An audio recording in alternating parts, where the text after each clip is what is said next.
Skydiniai namai vis dar naujiena Lietuvoje, tačiau turi gilias tradicijas Vokietijoje, Skandinavijos šalise ir Jungtinėse Amerikos valstijose. Šie namai pasižymi aukštą kokybę. Jie pastatomi labai greitai, o jų kaina patraukli. Be to, skydiniai namai yra ekologiški. Gyvendami tokiame name, jūs rūpinatės savo artimųjų sveikata ir žinoma tausojate gamtą. Dažniausiai užduodamas klausimas, kuo skiriasi skydinis nuo karkasinio namo? Pagrindinis skirtumas yra tas, kad skydinis namas yra surinkamas fabrike. Tai yra stogo bei sienų skydų surinkimo metu jo neveikia neigiami atmosferos faktoriai – sniegas, lietus, vėjas. Tuo tarpu karkasinis namas yra montuojamas statybvietėje ir tada kyla pavojus, kad medinės namo konstrukcijos dėl nepalankių oro sąlygų sušlaps ir vėliau deformuosis. Pasidomėjome, kaipgi vyksta skydinio namo gamyba, kokios medžiagos ir skydų surinkimo technologijos čia yra naudojamos. Gamybos linija susideda iš 4 etapų, tai yra vienas etapas yra karkaso gamyba, kur yra paruošta mediena susukama į karkasą. Sekantis etapas yra apšiltinamosios medžiagos dėjimas, tada garo izoliacijos klojimas ir vartomų stalų pagalba yra karkasas apverčiamas ir atliekami sekantis darbai. Tai yra plotelių prikalimas, dar 5 cm vatos įdėjimas į karkasą ir galiausiai turime paruoštą sieną, kuri yra supakuojama ir transportuojama.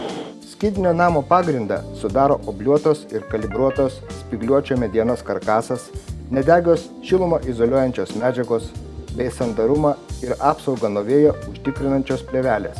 Naudojama laikančios konstrukcijos mediena yra žymima pagal stiprumo klases, o projektuotojai parenka tinkamiausią, siekiant užtikrinti namo ilgaamžiškumą ir stabilumą.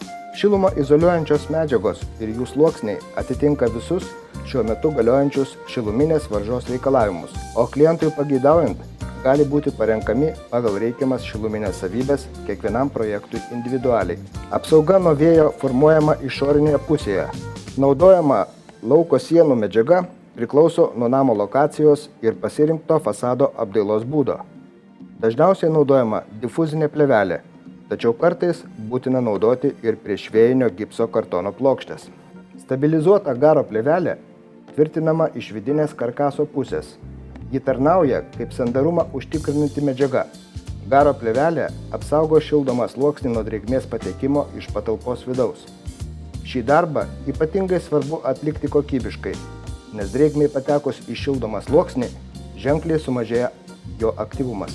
Skydinio namo statybos kaštai sumažėja dėl palengvintų pamatų bei trumpo statybos ciklo, o taip pat dėl to, kad visos namo konstrukcijos yra optimizuojamos projektavimo metu, todėl mažiau medžiagų sunaudojama statybos eigoje. Fiksuotas statybos periodas leidžia tiksliai numatyti darbų baigimo datą bei tikslę galutinę namo sąmatą. Fasado apdailos būdų yra daug ir visus juos galima derinti su skydinių namų konstrukcija. Užsakovui pageidaujant, gamykloje prikalamos gruntuotos ir vieną kartą nudažytos lauko dailylentės.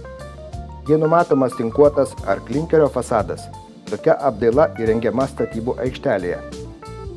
Baigus pagrindinių namo elementų montavimą, galima įrenginėti vidaus inžinerinius tinklus bei atlikti vidaus apdailos darbus.